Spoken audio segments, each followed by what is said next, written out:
Hi guys, welcome to our next episode of Breaking the Myth. Today we are going to be looking at a very sensitive topic, which is psychological issues, specifically focused on depression and anxiety.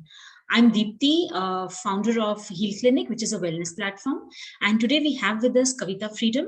She's an internationally certified and accredited workshop facilitator, therapist, and life coach for over 12 years, with experience where she specializes in dealing with physical and psychological diseases, especially in terms of meta health, which looks at diseases, whether it is physical or psychological, in a very different way.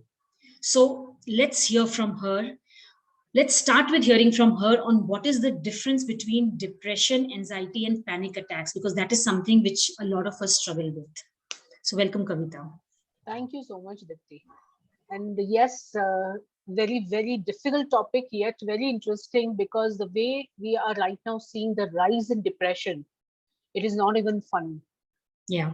Okay. And especially since the COVID time, the mental health disorders, they have really increased with depression, anxiety, and panic attacks.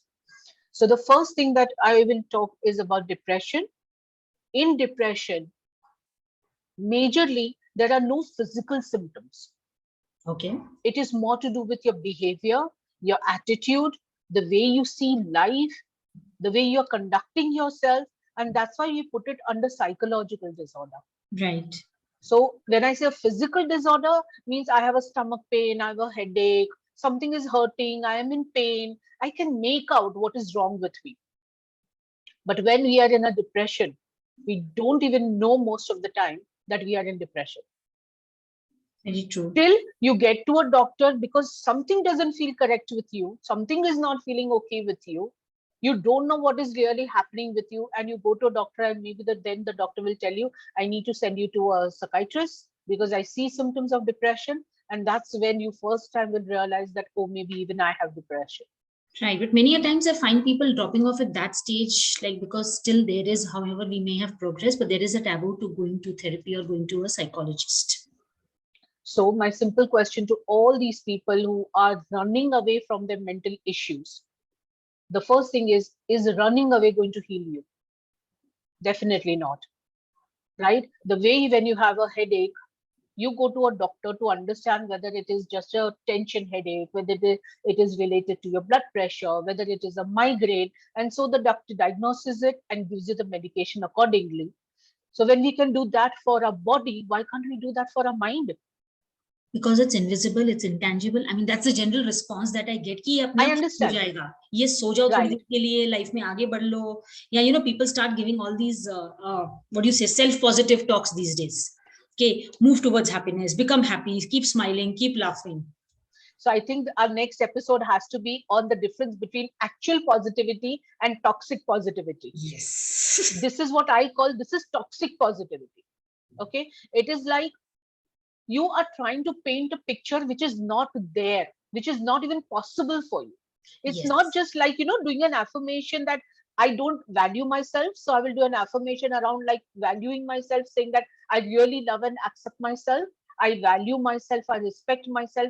It is something that you will, through affirmation, be able to bring it into your life. But when we're talking of something like depression, imagine somebody is in clinical depression, is finding it so difficult to control their mood swings. And I'm telling that person, be positive. Everything is going to become okay. That person will slap me. True. It's like you mentioned stomach ache, right? So when you have severe stomach ache, or let's say when it moves towards IBS, you do need diagnosis, you do need Yes. medication before you Yes. can move to a stage of saying that, okay, let me change my lifestyle to a healthy lifestyle, healthy food to maintain that or keep it okay. So mental health is similar, that when you dip below a certain level, you do need professional help. I'll give you a simple example here to make it easy to understand. Most women have PMS before their periods. Now, what are PMS? You go through your mood swings. Either you're feeling very depressed, you're feeling very angry. But the minute you get your periods and your periods get over, it goes away with it. You are fine after that. Unfortunately, with depression, anxiety, it does not end. There's no light at the end of the tunnel for these people. It's Right. like dark everywhere. So So when what is you the get into difference that, between depression and anxiety? In depression, it is extreme sadness. You're not feeling like doing anything. There is so much of fatigue in your body. And you ask these patients, like, what is it that you did that has tired you so much? They've just gone and probably had a bath. So even these small, routine, mundane activities tire them out, because it's a lot of effort that they have to put in even to do that. Right. Does that mean that they are lazy? Maybe a little bit, but definitely not 100%. But it's just that that body is not cooperating with them to do what they need to do. Right. There is an anxiety, there is a lot of fear. Fear of the future, fear I'm going to lose somebody, fear that something is going to be taken away from me. It can be anything, but it is largely fear. Whereas in depression, it is a lot of sadness. So typically, what are the symptoms that a person should look out for and know that, okay, now I need to go for professional help? Right. So for depression, you can look for eating disorders. That's your first sign. Okay. Because you're feeling so empty inside, you're trying to fill it up with food or any other addiction for that matter. Cigarettes, drugs, alcohol, whatever. Second thing, either there is going to be an extreme weight gain or an extreme weight loss. Okay. Because in your eating disorder, either you're going to be eating too much or you're not going to eat at all. You literally starve yourself. Okay. Okay. Another thing, it is going to affect your sleep. Either sleeping too much or not sleeping at all. So a lot of extreme behaviors. It is always extreme behaviors. Because on the other side of the depression, what we in our therapeutic language call is the manic side. And in one day, you may go through these mood swings literally at the snap of a finger. It's like in 1 minute you're in depression, in 1 minute you'll be in manic. Okay. In 1 minute you will be like, I don't want to do anything. Second minute you will be like, now what more can I do? And everything is getting stimulated by specific triggers. I can give you an example. At one point, there was a client who used to get triggered by a specific song. The song used to put her in depression. Okay. Because the association with that song was of losing the family, of losing your loved ones. Right. So you play the song, no matter how happy she is or whatever, she dips and she just will start howling, screaming, crying. And the same way, put her in a disco where that loud banging noise is there, she goes into manic. Right. So now imagine where a song can be your trigger. In this kind of situation, we need to find all the triggers that put you in depression, that put you in anxiety, that give you the panic attack, and we have to heal and seal each and every one of them. Right. Here specifically, I'm saying seal. Why? Otherwise, it is two live wires which are constantly triggering and creating a short. So typically, how do these psychological issues are addressed in therapy sessions? So in therapy session, again, first case study to understand what are your triggers. Right. Because till I don't have the triggers, I can't diffuse them. And slowly you start diffusing them one by one. Okay. When you are dealing with someone who's in depression, they need a lot of support. Okay. They need the family to support them, not in the pampering way, where they'll say, okay, you feel like sleeping, keep sleeping.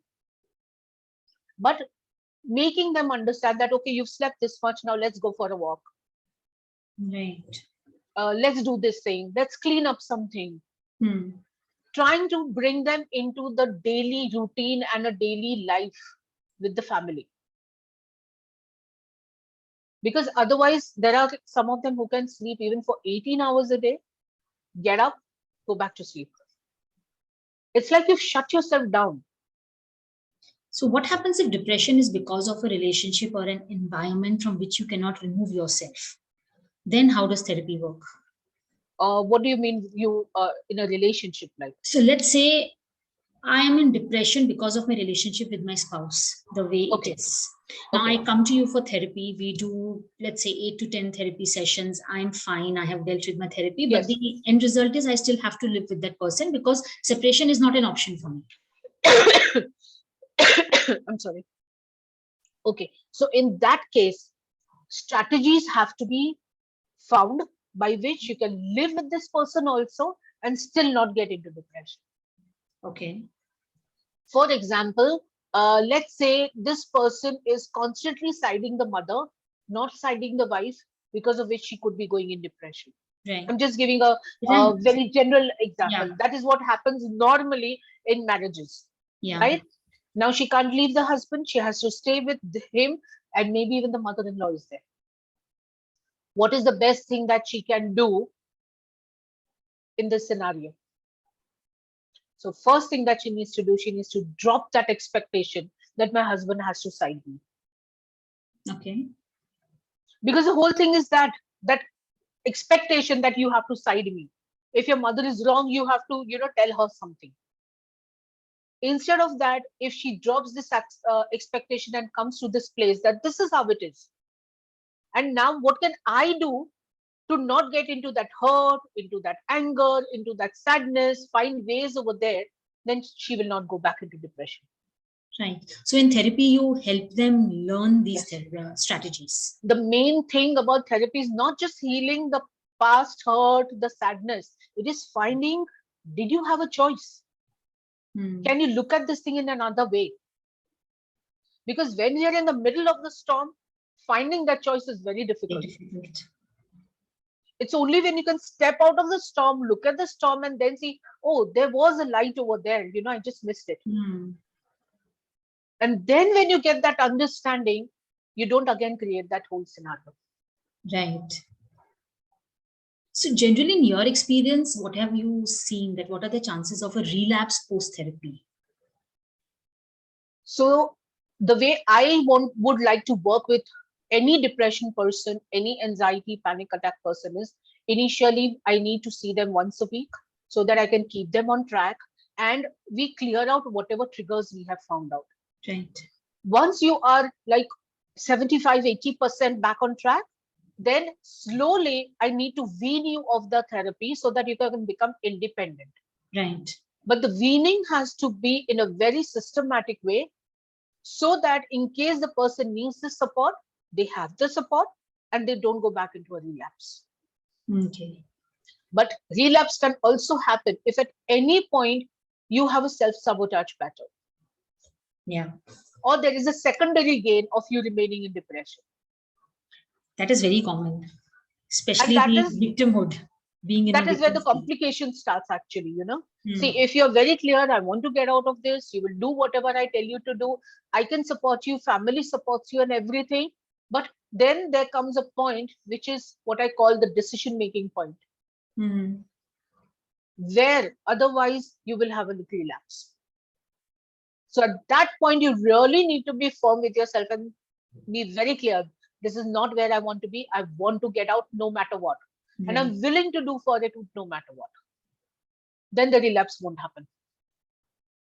Right. That's interesting. So there's a lot of work which the person also has to put in along with therapy. 100%. Like, see, if I'm even telling you to do a simple thing like writing affirmations for 21 times every day, you need to do that. Right. And obviously, it's not going to take you more than 5 minutes. I know you are in a depression, so I'm not going to give you something that's going to take you 5 hours. I'm going to give small, small tasks that you can keep doing throughout the day that keeps your energy in a good space. Right. Right. So tell me, one of the biggest things that I have come across is that a lot of times in today's world, doctors kind of just put you on antidepressant, saying that this is going to help you. But how useful are antidepressants? And nobody talks about the side effects. I understand. So, what I will like to say over here, and of course, this is absolutely my personal opinion.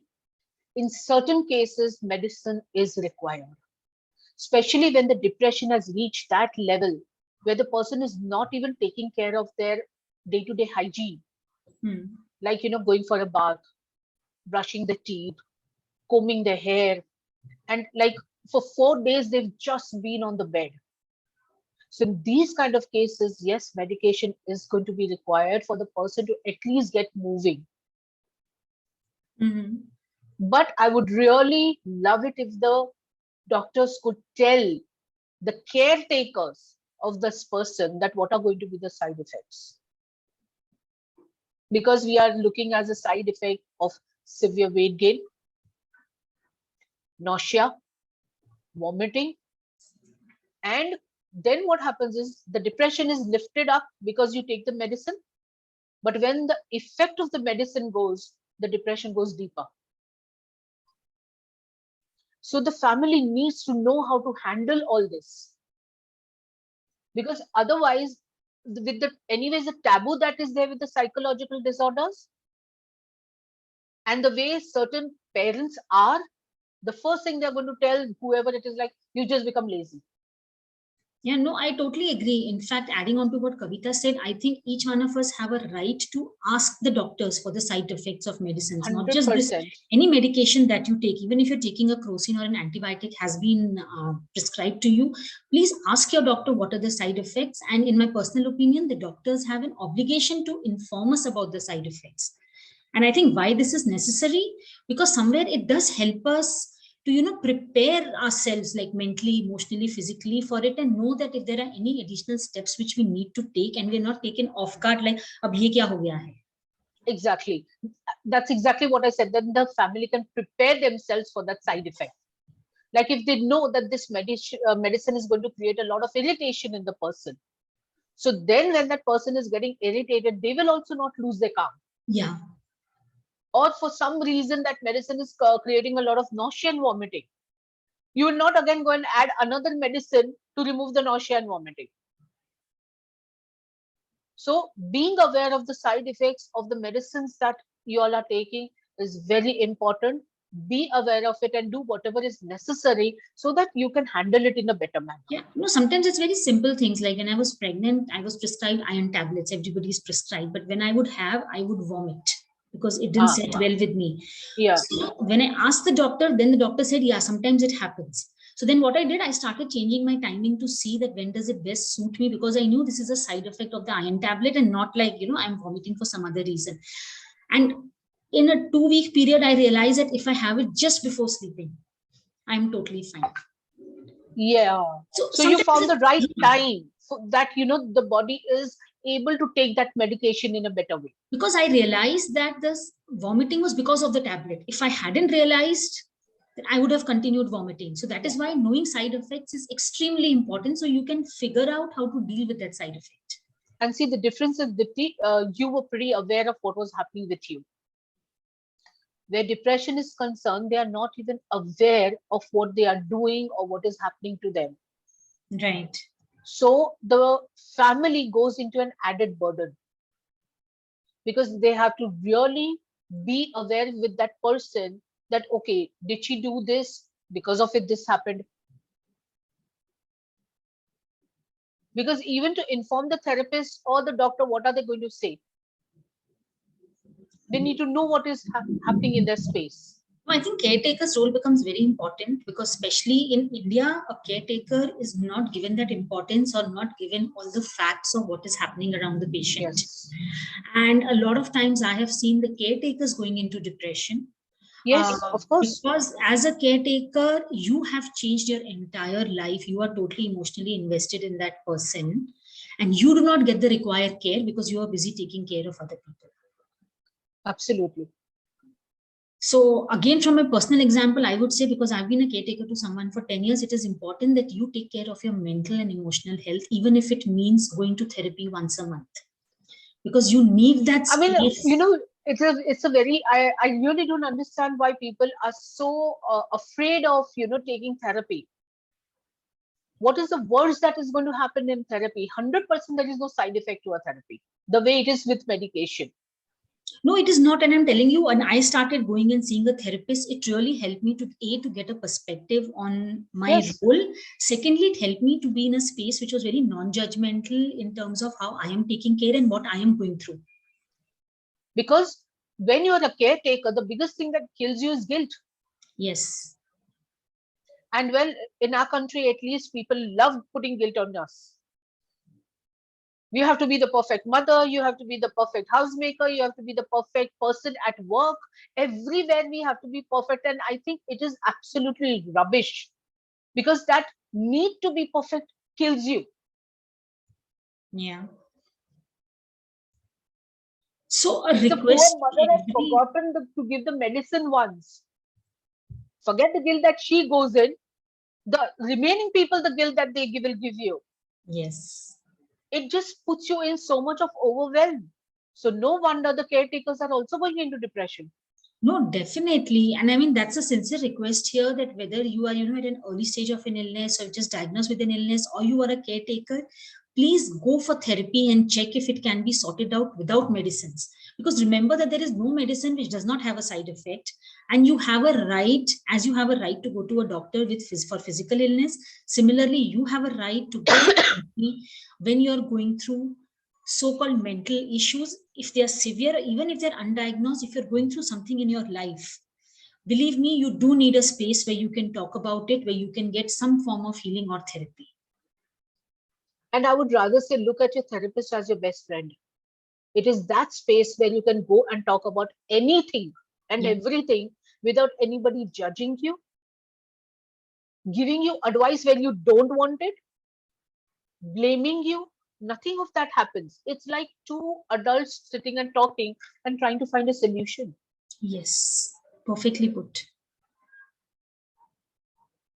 And if you can go to a doctor for your medical issues, you can go to a lawyer for your legal issues, you go to an insurance person for your investment issues. Why can't you go to somebody when your mind is not functioning the way you want it to function? No, I look at it this way, Kavita, that how you have a spa budget, you have a going out dinner budget, you have a holiday budget in a month. I honestly think that all of us, even if it is one session a month, I think it's really worth that investment if you can put it in your budget. Because I the think it's way it helps maintenance. you, it is maintenance so that it doesn't let you go. And this I'm telling you from a personal experience because I have been doing that for a couple of years now. And it really helps you to sort out whatever things have come out which could balloon into a bigger thing. I mean, forget the professional part of it, where 13 years I am already a therapist and everything. But even before that, and even till this date, whenever I come up with an issue which I feel that no, I cannot sort it out on my own, I immediately book a session for myself. I get my therapy done and I'm fine. Yeah, because guys, remember there is no harm in asking for help, and it is better the earlier you ask for help than at a later stage when condition is irreparable, or then it will take like a couple of years for you to reach back to where you were. And don't wait for the depression to go to a therapist. I think we all need therapists. Yeah. We all need that little extra help in dealing with our day to day issues or more complicated issues, because today life is not what it used to be even 10 years back. Yeah. Things have become complicated, things have become very tough for everybody, and we just don't know how to handle it. True. Today in MBA, you all are taught how to do a business. But has anybody taught you that when you fail in business, what do you do? Nobody's taught us that. So there are certain skills that you need to be able to handle your life, especially when it gets challenging. Yeah, and for somebody to just tell you it's okay to fail, because all these self-help and Yes. self-positive things which keep talking about one Bill Gates or one Mark Zuckerberg who has dropped out of school and done great, believe me, that's one in a million cases. So it's okay to fail, and it's okay to talk about failure. It's okay to accept, because that is where then you move on to the next step. Because otherwise, even before the failure kills you, your emotions that are attached with that failure are going to kill you.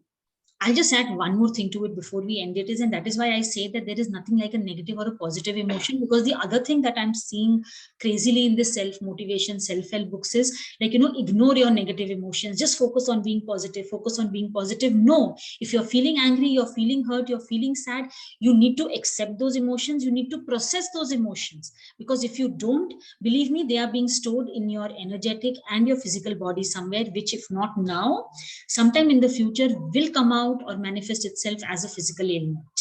So, to just add on to what you were saying, what do you think is causing depression? There are sexual conflicts, because of it depression can happen. Now, what do you mean by sexual conflict? I was rejected by my boyfriend. He left me and went away with my best friend. These are sexual conflicts which are happening at the age of 16, 17, 18. Recently, there was a case in Bangalore where there was a fight on the street between girls of a very reputed school because a girl went out on a date with a boy who was somebody else's girlfriend. And it was captured on video. There was a street fight and other girls came in. There were groups there. So are we realizing one very big thing that is missing in our society is that there is a complete lack of self-worth? There is a complete lack of understanding that, what is important for me and how much do I need to engage into it?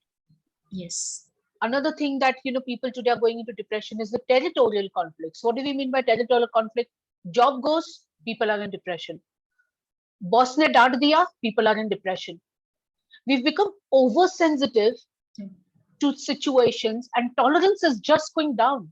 I'm not saying tolerate abuse, but on a day-to-day basis, where small challenges also coming, we are overreacting with everything. Yes, I think it's also because all our senses are overstimulated with the constant input of content from different sources.